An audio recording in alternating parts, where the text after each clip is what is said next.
భారతదేశ చరిత్రలోనే మొట్టమొదటిసారిగా మహిళా రిజర్వేషన్ మీద పార్లమెంట్ ఉభయ సభల్లో జరుగుతున్న చర్చ ఒక పక్కన జరుగుతుంటే ఆంధ్రప్రదేశ్ నుంచి వైఎస్ఆర్సీపీ నాయకురాలైనటువంటి వరుడు కళ్యాణి గారు నిన్న ఒక స్టేట్మెంట్ ఇచ్చారు.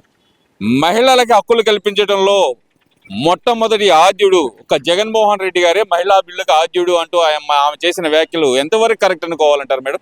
ఏం పేరు ఆవిడ పేరు? నేను ఎప్పుడు వినలేదు అసలు. వరుడు కళ్యాణి గారు.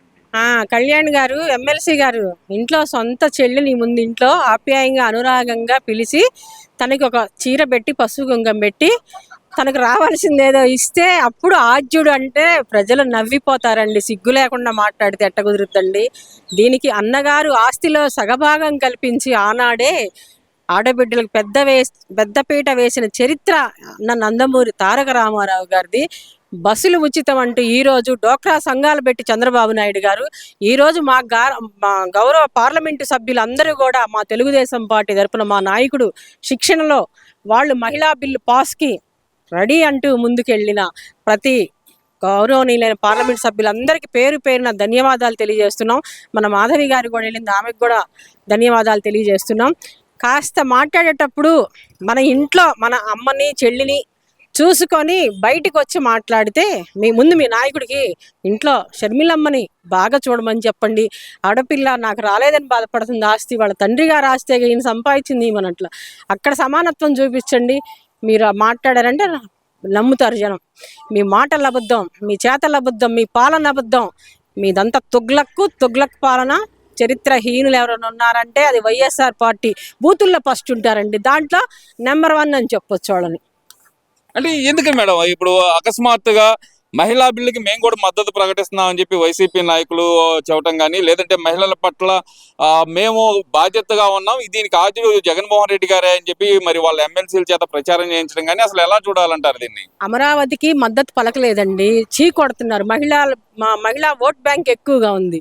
ఇప్పుడు మహిళా బిల్లుకు వాళ్ళు మద్దతు పలకపోతే మహిళలే చెప్పులు తీసుకొని కొడతారన్న భావంతో ఇవాళ మహిళలు గుర్తుకొచ్చారు కంటి తుడుపు తొడవటానికి. నీకు నిజంగా మహిళలు గుర్తుంటే రాజధాని భూములు ఇచ్చిన మహిళలను బూటుకాళ్ళతో తన్నిచ్చో జగన్మోహన్ రెడ్డి గారు. నీ ఆడబిడ్డలు మాట్లాడే వాళ్ళు ఒక్కొక్క భాష మాట్లాడారు, మాకు అన్నీ గుర్తున్నాయి ఏం మాట్లాడారు అనేది. మీరు మహిళా వ్యతిరేక మహిళకి మీరు అసలు సరిపోరు. ఇంట్లో చెల్లినే చూడలేనోడు బయటకు వచ్చి ఆడబిడ్డలకి ఏం న్యాయం చేస్తాడో ఈ ఆంధ్ర ఆడపడుచులు ఆలోచించుకోవాలని నేను తెలియజేస్తున్నాను. అంటే ఇక్కడ ప్రధానంగా చూసుకుంటే మేడం, మళ్ళీ ఈ మధ్య కాలంలో కొత్తగా జగన్మోహన్ రెడ్డి గారు అయితే చంద్రబాబు నాయుడు గారికి వార్నింగ్ ఇచ్చే పరిస్థితి. కళ్ళు మూసుకొని కళ్ళు తెరిస్తే కనుక మళ్ళీ మేము అధికారంలోకి వస్తాం, మేమంతా తేలుస్తామంటూ జువ్వల దిన్నె వేదికగా వార్నింగ్ అయితే ఇచ్చారు కదా మేడం. మరి దాన్ని ఎలా? వాళ్ళు వార్నింగ్లు ఇవ్వడానికి రఫాల్ అట్లాంటి వాటికి ముందు ఉంటారండి. వీళ్ళ వార్నింగ్ ఇస్తే ఆయన వార్నింగ్ తీసుకునే స్థితిలో ఆయన లేడు బాబు గారు. ఆఫ్టర్ ఆల్ నువ్వేంటి ఆయన ఏంటి, ఎన్నిసార్లు సీఎంగా చేశాడు? నీకు ఒక్కసారి ఇచ్చినందుకే ప్రజలు వాళ్ళ చెప్పులతో వాళ్ళు కొట్టుకొని నువ్వు వద్దురా బాబు నీకు జైలే కరెక్ట్ అని ఎదురు చూస్తున్నారు జనం. కానీ నా నోటితో నేను రచయితగా నువ్వు జైలు బొమ్మ నేను అన్నయ్యా, నువ్వు చేసిన ఆర్థిక నేరం ఏముందో వాళ్ళే నీ బెయిలేదో కూడా కొట్టేశారని చెప్తున్నారు. మరి విజయమ్మ తల్లిగా ఏడుస్తుంది. ఎవరైనా తల్లి బిడ్డ బాగుండాలని కోరుకుంటారు. ఈ రాష్ట్ర ఒక రచయితగా నువ్వు ఎక్కడున్నా బాగుండాలనే కోరుకుంటాం. నీలాగా చీటింగు, నీలాగా ఆడబిడ్డలను అవమానించే మాటలు మా నాయకుడు మాట్లాడమని చెప్పడు. నువ్వు ఇప్పుడైనా మంచి బుద్ధి తెచ్చుకుంటే ఒక సీట్ అన్నా వస్తుంది, లేకపోతే 0-0-0 బై బై జగన్ అంటారు. అంటే మీరు ఆ మాట అంటున్నారు మేడం. ఆయన చాలా కాన్ఫిడెంట్ గా చెబుతున్నాడు 2029 అధికారం నాదే అని ఆయన చెబుతున్నాడు. ఒక పక్కన మహిళల్ని గౌరవించేది జగన్మోహన్ రెడ్డి మాత్రమే అంటూ వైసీపీ నాయకులు ప్రతి ఒక్కళ్ళు చెబుతున్న మాట. మరి వాళ్ళు చట్టసభల్లోనే మహిళలు ఏ విధంగా అవమానించారో చూశారు. మీరు నిజంగా మహిళలను గౌరవిస్తే కన్నతల్లి పార్టీకి రాజీనామా చేసి ఎందుకు వెళ్ళొద్దండి? అసలు ఏ కన్నతల్లి అనే పార్టీలో ఉంటుంది నా బిడ్డ ఎదగాలి, నా బిడ్డ పార్టీ అని. కన్నతల్లే ఇవ్వడలేక పార్టీ నుంచి బయటకు వెళ్ళిపోయింది, పారిపోయింది. మీరు ఏ విధంగా ఇంట్లో గౌరవిస్తే బయట వీధిలో గౌరవిస్తాడని మేము కూడా ఒప్పుకుంటాం. అసలు ఇంట్లో వాళ్ళే భయపడుతున్నారు నువ్వేం చేస్తావో అని. చెల్లి చిన్నాన్న కూతురు అమ్మాయికి ఎప్పుడు ప్రాణ భయంతో బతుకుతుంది. ఒక రకంగా చెప్పాలంటే తండ్రిని కాజేస్తారు, నన్ను కూడా కాజేస్తారు అని అదొక భయంతో బతుకుతుంది. నీవు మాటలు కరెక్ట్ కాదు. నువ్వు ట్రైనింగ్ ఇస్తున్నావు, ఒక్కొక్కళ్ళకి బూతులు తిడితే ఒక్కొక్క ప్యాకేజ్ అంట, ఒకళ్ళకి మంత్రి అంట, ఒకళ్ళకి ఎమ్మెల్యే అంట, ఒకళ్ళకి ఎమ్మెల్సీ అంట, ఈ విధంగా వదులుతున్నాడు. ఈ పిచ్చి మందకు తెలియక పిచ్చి భాష అంతా మాట్లాడుతున్నారు. మీకు గౌరవం తగ్గుద్దమ్మా. ఎమ్మెల్సీ పార్టీలో ఉన్న మహిళలందరికీ కూడా, వైఎస్ఆర్ పార్టీలో ఉన్న మహిళలందరికీ కూడా చెప్తున్నా, అతని మాటలు వింటే రాబో రోజుల్లో చరిత్రహీనులుగా మీరు కొడాలి నాని వంశీ ఎట్లా హీనులయ్యారో మీకు కూడా అదే గతి పట్టుద్ది. దయ ఉంచి అతని మాటలు నమ్మొద్దు. అతను వదిలిన లాంగ్వేజ్ మీరు వదిలితే మీరు చదువుకున్న సంస్కారం మీ తల్లిదండ్రులు పరువు పోద్దని తెలియజేస్తుంది. అంటే అమరావతి బిల్లుకు మద్దతు పలకని జగన్మోహన్ రెడ్డి గారు ఉభయ సభల్లో, పార్లమెంట్ ఉభయ సభల్లో ఒక మహిళా బిల్లు కోసం మాత్రం అక్కడి నుంచి ఎలాంటి పిలుపు రాకముందలే మేము మద్దతు పలుకుతున్నాం అనే మాట ఎందుకు చెప్పాల్సి వచ్చింది అనుకోవచ్చు అంటారు? ఇది దొంగ ప్రేమ అండి, కపట ప్రేమ.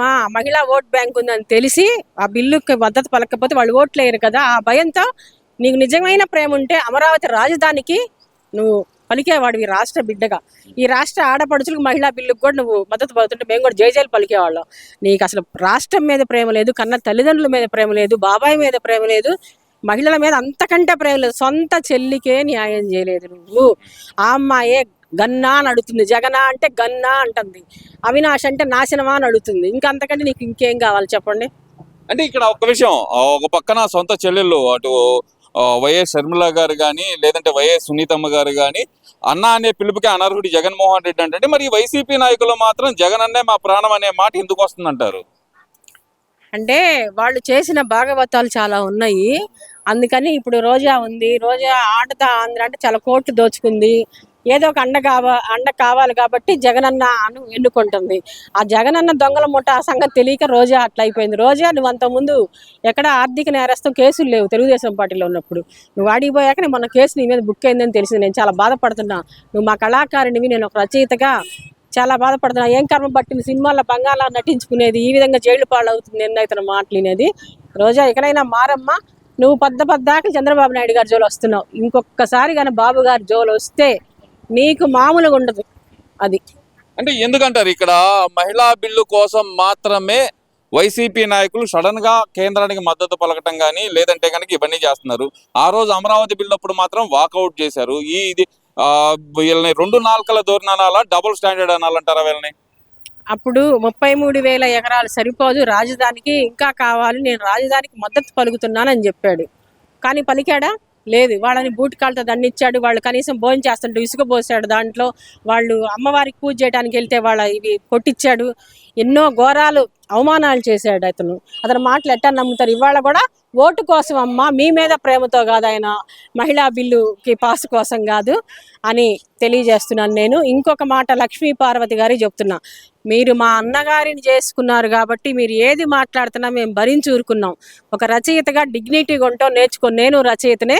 నువ్వు ఇష్టం వచ్చినట్టు బాబు గారి జోలికి వస్తే మర్యాదగా ఉండదు.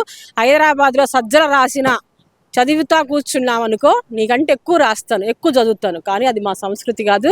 మా నాయకుడు ఎప్పుడూ కూడా మిమ్మల్ని గౌరవంగా, మీరు ఎన్టీఆర్ విగ్రహం పార్లమెంట్లో పెట్టినప్పుడు పూలు మీకు చేతికి ఇచ్చాడు, ఆడపడుచు గౌరవించాలని. మీరు పొద్దున్న లెగిస్తే ఆయన్ని తిడుతున్నారు. కాస్తైనా మర్యాద నేర్చుకోమనమని, ఇంటి అల్లుడిని గౌరవించమనమని. నా భర్త ఎన్టీఆర్ అన్నప్పుడు నీ అల్లుడు చంద్రబాబు గారు కాదా? నీ బిడ్డ భవనమ్మని తిడుతుంటే నువ్వు నిద్రపోతున్నావా? నీకు సిగ్గుందా బయటకు వచ్చి మాట్లాడటానికి? నీ అల్లుడిని తిడుతుంటే నువ్వే విధమైన సంస్కారం? అసలు ఆ కుటుంబానికి నువ్వు పనికిరావు. ఆ కుటుంబంలో ఎప్పుడో వాళ్ళు ఎలవేయటం కాదు, తెలుగు జాతిగా, తెలుగు వారి ఆంధ్రుల ఆడపడుచుగా, ఆంధ్రుల రచయితగా నిన్ను మేము ఈ రోజు నుంచి బహిష్కరిస్తున్నాం నందమూరి కుటుంబం నుంచి. ఎప్పుడైతే నందమూరి బిడ్డల్ని అవమానించావో, నందమూరి అల్లుల్ని ఆ విధంగా తిడుతున్నావో, నువ్వు మా కుటుంబానికి పనికిరావు, నువ్వు జగన్కు అమ్ముడు పోయావు. నువ్వు అందుకని అక్కడే ఉండు. రేపు నీకేదన్నైనా వాళ్లే వచ్చి నీ సంస్కారాలు చేస్తారు.